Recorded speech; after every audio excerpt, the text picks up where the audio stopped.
Bien-aimés, je vous présente des gris-gris. Voilà.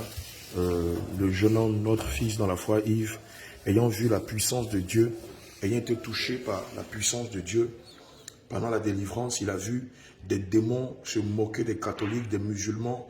Il a vu l'esprit de Jézabel rire de l'humanité et trembler devant les saints. Et il a pris la décision, après la délivrance d'une bien-aimée, de donner sa vie à Jésus. Il n'a pas manqué de dire qu'il avait l'habitude d'aller chez les marabouts pour faire ce qu'on appelle des waks ici au Burkina, c'est-à-dire des gris-gris. Et il a amené ce matin, ce vendredi matin, il a amené tous ces gris-gris, voilà, pour que nous les brûlions. Et avant, je voudrais qu'il nous explique détail après détail ce que chaque gris-gris avait, avait comme effet selon ce que le marabout lui avait fait croire. Allons-y. Ça, on mélange avec du miel. C'est pour avoir la chance dans le boulot. Ok. Voilà. Et puis avoir du marché. Ça fait le même travail que ça. D'accord. Voilà. Maintenant, ça là, c'est jusqu'à 1, 2, 3, 4, 5, 6, 7 coris. Voilà. Vous voyez, ce sont des coris qu'on voit là. Voilà, 7 coris.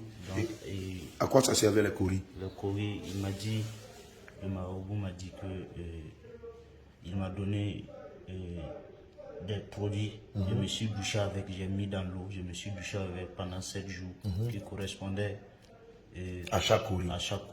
Et chaque coris sert à quoi? Sert à l'argent. C'est de l'argent, c'était pour devenir riche. Que, bon, si j'utilise dans mon marché à la boutique, tout allait être bien. D'accord, tu as une boutique et c'était pour faire marcher la boutique. Oui. Mais est-ce que depuis que tu as commencé à utiliser les 7 coris, la boutique marche bien? Non. Ça ne marche pas bien. Ça ne marche pas. D'accord. Je vois aussi, les fils emballés autour d'un objet. Ça aussi, c'est que de mettre dans mon tiroir au marché là-bas. Alléluia. Ça fait quoi? Ça appelle aussi l'argent. Ça appelle les clients et l'argent. Alléluia. Bien aimé, voilà, vous voyez devant vous un rouleau de fil emballé. Je parie que c'est c'est sur du papier. Voilà, on va déballer. C'est sur du papier avec des écritures en arabe. C'est ça? Il faut déballer, on va voir. Voilà. Et évidemment, ce genre de wak, ce genre de gris-gris là, ont pour but, selon les marabouts, d'attirer les clients. Et lorsque vous allez dans les magasins, chez les musulmans, vous allez les voir le plus souvent, shalom, le plus souvent c'est à l'entrée. Voilà.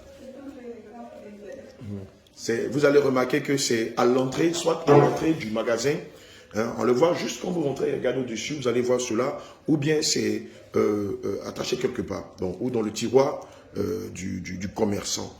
Évidemment, ce gris-gris-là, selon les marabouts, a pour but d'appeler ou d'attirer les clients. Voilà. Et évidemment, il a fait toutes ces choses, mais ça n'a jamais prospéré. Gloire à Jésus. Nous savons que le diable est un menteur. Et celui qui est véridique, c'est Jésus. C'est pourquoi j'interpelle tous les enfants de Dieu qui sont encore dans la magie noire, dans la magie rouge, dans la magie verte, dans la magie blanche, de sortir de ces choses et de s'attacher véritablement au Seigneur Jésus-Christ. Vous ne pouvez pas avoir un pied avec Christ et un pied dans le monde. Vous ne pouvez pas prétendre être un enfant de Dieu et aller encore consulter les féticheurs, les marabouts ou ce type de personnes. Alléluia. Voilà le gris-gris en train d'être déballé et vous allez voir ce qu'il y a à l'intérieur. Amen. C'est un inédit ce matin. Amen. On ne peut que bénir le nom du Seigneur Jésus pour la vie de Yves, qui a accepté de donner sa vie à Jésus. Voilà, il était catholique et en même temps, il allait chez les waks. Évidemment, les deux choses vont ensemble. On peut être catholique et aller chez les marabouts, on peut être musulman et aller chez les marabouts. C'est la même chose. Voilà, comme je vous disais, voilà, c'est des écritures en arabe, comme si, voilà. Voilà, ce sont des écritures en arabe. Voilà, voilà. Comme pour dire que l'islam et la magie vont de pair. Hein? L'islam et la magie noire, la magie rouge vont de pair. Comme le catholicisme. Le bon catholique va chez les marabouts. Le bon musulman va chez les marabouts. C'est normal. Voilà, parce qu'il n'y a pas de puissance en Allah. Il n'y a pas de puissance en la statue de Marie. Il n'y a pas de puissance dans le sacrement. Donc, pour pallier à la puissance qu'ils n'ont pas dans ces obédiences-là, on va aller voir les marabouts. Voilà, et donc vous voyez, voilà, c'est des lettres, ça s'appelle des douaous. Voilà, c'est des paroles de bénédiction. C'est aussi des paroles incantatoires, merci Seigneur. Ce sont des paroles incantatoires, voilà, pour sceller l'âme, pour attirer des clients et pour les amener à dépenser et à acheter inutilement. Toi qui es païen, c'est-à-dire qui est chrétien en même temps païen, qui n'a pas une vie de conversion, quand tu arrives dans ces magasins-là, même s'il n'y a rien de bon, tu as comme une force, il y a comme une force qui te pousse à ne rien acheter de bon. Tu achètes. Et après, lorsque tu arrives à la maison, tu te dis, mais pourquoi j'ai acheté ça? Ça n'a pas d'utilité dans ma vie, ça n'a pas d'utilité chez moi à la maison. Mais qu'est-ce qui m'a poussé à l'acheter? Ce sont ces esprits qui sont derrière. Ces versets coraniques incantatoires. C'est pourquoi nous, chrétiens, nous disons que Allah n'est pas Dieu, Allah c'est le diable. Et beaucoup de musulmans qui sont des hypocrites le savent. Ils savent qu'il n'y a pas de puissance à Allah. Ils savent pertinemment que Allah n'est pas Dieu. Et c'est pourquoi ils vont chez les marabouts, chez les féticheurs, pour prendre la puissance, pour faire prospérer leurs affaires. Et vous allez constater un fait. Lorsqu'une femme chrétienne, par ignorance, marie un musulman, et que, au fil du temps, elle finit par donner sa vie à Jésus, son mari va la menacer et lui interdit d'invoquer le nom de Jésus à la maison chez lui. Parce que si elle invoque le nom de Jésus, ça va détruire ses pouvoirs.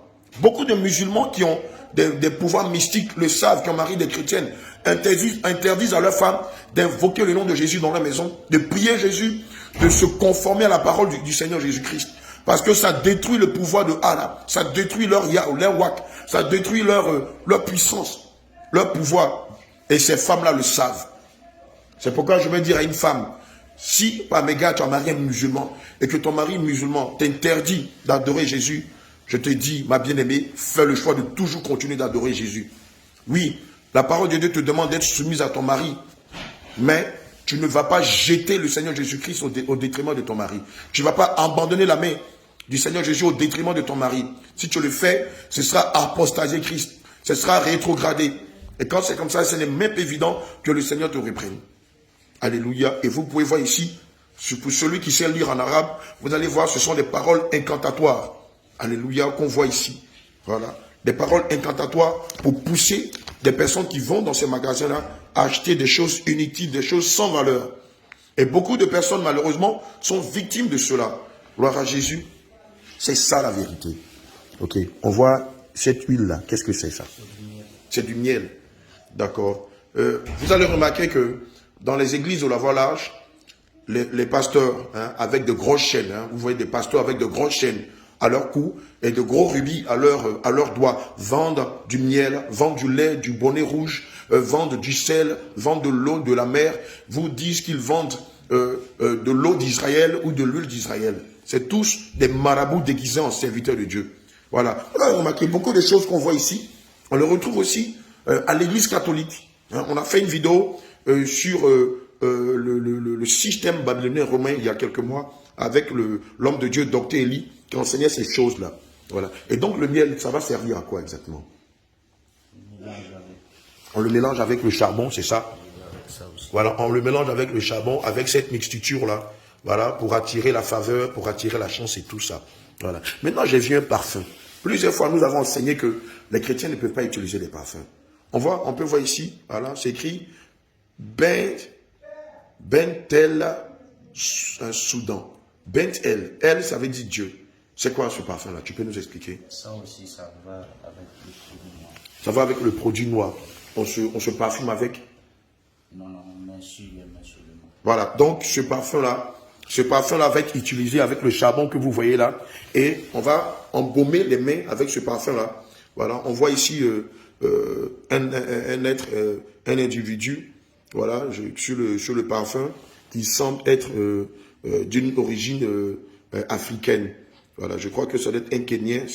Voilà, je crois que c'est dans la tradition kenyenne. Voilà, où on voit des Kenyans habillés avec une jupe rouge, avec des colliers, des boucles d'oreilles, des bracelets à la cheville, au poignet. Voilà, et puis voilà, ayant mis des parures sur sa tête. Voilà, c'est le lieu de rappeler que Dieu ne supporte pas toute tradition qui est liée au culte des morts, au culte des esprits. Amen. Dieu n'est pas contre nos traditions, mais Dieu est contre le fait que nous rendons des cultes aux esprits des morts, aux génies et tout ça. Le Seigneur est contre cela. Amen. Aucune tradition ne peut donner le salut d'ailleurs. Voilà. Et donc, vous voyez, ce parfum-là est utilisé avec le charbon et la mixture qu'il se frotte sur la main. Et quand tu te frottes sur la main, qu'est-ce que ça fait? Et quand quelqu'un vient passer à la boutique, forcément, il doit acheter. Alléluia. Bien-aimé, est-ce que tu as entendu ce que Yves a dit? Tu peux reprendre, s'il te plaît. Quand je frotte, quand quelqu'un vient à la boutique, forcément il doit acheter. Alléluia. Évidemment, comme il vient de le dire, lorsqu'il frotte ce produit dans la main, quand quelqu'un vient dans la boutique, il vient jeter un coup d'œil, bon, il n'y a rien de bon, mais les esprits humains qui travaillent avec ces parfums-là et ces mixtures, voilà, ces rituels-là, vont pousser la personne à forcément acheter. Mais est-ce que c'était le cas? Est-ce que tous les gens qui venaient acheter? Bon, non. Au début, ça allait bien. Au début, ça marchait, mais après, plus rien. Voilà. C'est ça le mensonge du diable. Il vous fait croire que vous aurez la gloire du monde, que vous aurez la richesse, que vous aurez des biens, mais il ne le fait pas. Il ne respecte pas ses engagements.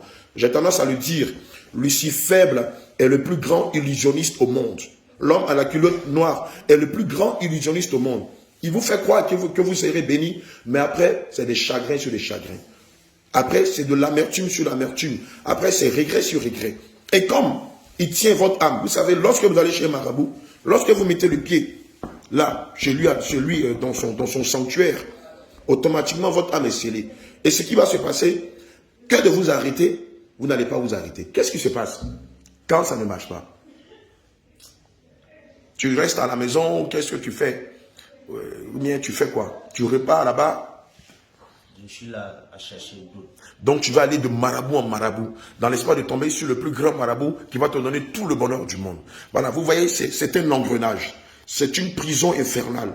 Et donc, quand on va chez le premier marabout et qu'on n'a pas la solution, on devient addictif, un peu comme quand quelqu'un qui sniffe de la drogue, qui prend de l'alcool ou qui fume de la cigarette, ou qui est addict, à la pornographie. Et donc, la personne ira de marabout en marabout. Ici au Burkina, malheureusement, c'est comme au Sénégal, comme dans beaucoup de pays, voilà, c'est monnaie courante, c'est normal. Comme ici, l'islam est dominante, voilà, cette religion est dominante. Donc, aller chez les marabouts est un acte normal. Ce n'est pas humiliant, on ne va pas se cacher pour aller chez les marabouts. Dans les langages, dans les foyers, ici au Burkina, c'est monnaie courante que de faire des wak.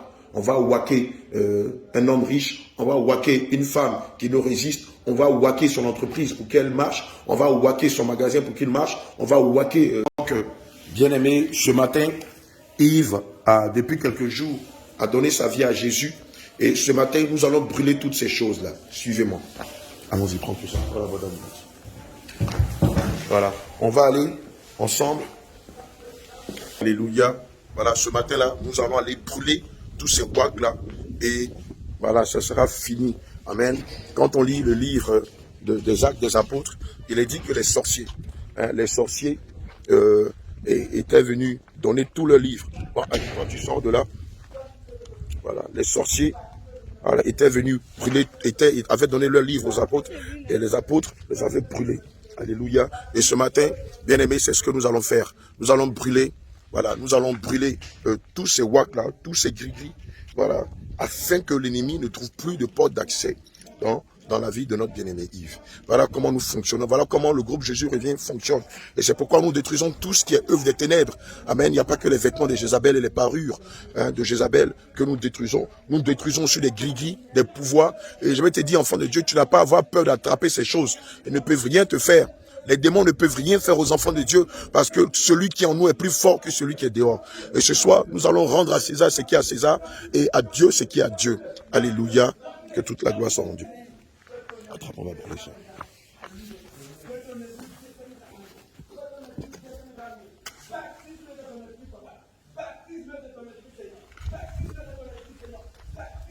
Tu filmes bien. Ok.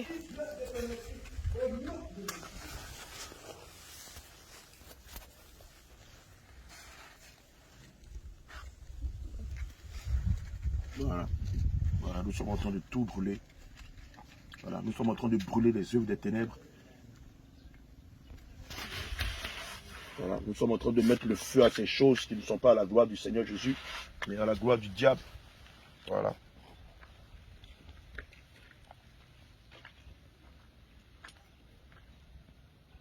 Voilà, Yves a pris la décision de ne plus retourner en arrière, de ne plus aller chez des marabouts pour wacker sa boutique, pour wacker sa vie, pour wacker ses affaires, dans le but d'avoir de l'argent. Il a pris la décision de confesser Jésus et de marcher dans ses voies. Il a pris la décision de sortir de la voie large et de suivre et de marcher sur le chemin étroit et la porte resserrée qui conduit dans la cité d'or, qui conduit dans la nouvelle Jérusalem. Approche un peu. Moi j'ai décidé, merci, de suivre Jésus. Moi j'ai décidé de suivre Jésus. Jésus. Toujours tout droit, sans reculer. Toujours tout droit, sans reculer. Bon, j'ai décidé de suivre Jésus. Voilà, ça est fini pour les WAC. Décidé de suivre Jésus. WAC, c'est un langage purement burkinabé qui veut dire envoûté, qui veut dire ensorcelé, qui veut dire possédé. Alléluia. Donc dans le langage vulgaire burkinabé, on dit waké. Voilà, on a waké cette dame-là. Son mari l'a waké. Ce monsieur a été waké par sa femme. Ce jeune homme a été waké par ses parents. Ce monsieur a waké ses affaires. Ici, c'est monnaie courante. Voilà, vous voyez beaucoup de personnes qui achètent des bœufs, qui achètent des moutons, qui vont les sacrifier dans leurs affaires, dans leurs entreprises, dans leurs immeubles, afin qu'elles prospèrent. Voilà, et c'est pourquoi le Seigneur nous demande d'aller dans toutes les nations et de faire des disciples. Parce que c'est des personnes qui pensent qu'ils auront la gloire de ce monde en passant par le diable. Or, le diable, lorsqu'il vous donne sa main, il vous prend votre âme. Alléluia. Aucun contrat avec le diable ne donne le salut. Bien au contraire, le contrat avec le diable donne les chagrins, donne l'amertume, donne la maladie, donne l'inquiétude, donne la mort éternelle. Alléluia. Et je veux dire à quelqu'un qui m'écoute ce matin, si tu as pour habitude d'aller chez des marabouts pour faire des wacks, pour wacker des gens, pour wacker tes affaires, bien aimé, je t'exhorte à te repentir et à faire comme Yves, bien aimé, à envoyer ces choses, à nous envoyer ces choses pour que nous puissions les détruire. Amen. Parce que si tu gardes ces choses qui sont empreintes de démons t'accuseront devant le Seigneur Jésus-Christ. Diront que oui, tu t'es dépouillé, mais tu continues d'aller chez les WAC. Toi qui t'es dit enfant de Dieu, qui continue d'aller chez les marabouts, laisse-moi te dire qu'il n'y a pas d'accord entre la lumière et les ténèbres. Il n'y a pas d'accord entre le temple de Dieu et les démons. Il n'y a pas d'accord entre la vérité et le mensonge. Il n'y a pas d'accord entre bien-aimé, entre la justice et l'injustice. Tu te dois de prendre une décision. Amen. Tu te dois de prendre une décision. Il est dit dans les Écritures qu'on ne peut mettre la charrue au bœuf et regarder en arrière. Bien-aimé, je bénis le nom du Seigneur Jésus-Christ. David, tu as un dernier mot avant qu'on ne finisse? Je n'ai pas grand-chose à dire, juste que je m'attache à Jésus maintenant. Alléluia. Il fait la promesse de s'attacher à Jésus maintenant. Toi aussi, fais-lui cette promesse de ne plus retourner en arrière. Amen. Ne sois pas comme la femme de Lot, à qui les anges de l'Éternel lui avaient formellement interdit de regarder en arrière lorsqu'ils allaient sortir de Sodome et Gomorrhe. Mais elle était tellement éprise du monde, elle était tellement éprise des WAC, elle était tellement éprise des biens matériels, du jézabélisme, de l'orgueil de la vie, de la vanité, qu'elle a pris le malin plaisir de se retourner. Et vous savez ce qui s'est passé. Elle était transformée en statue de sel. Je prie que cela ne soit pas ton cas. Allez, shalom, shalom. Et Jésus revient, repentez-vous. Alléluia.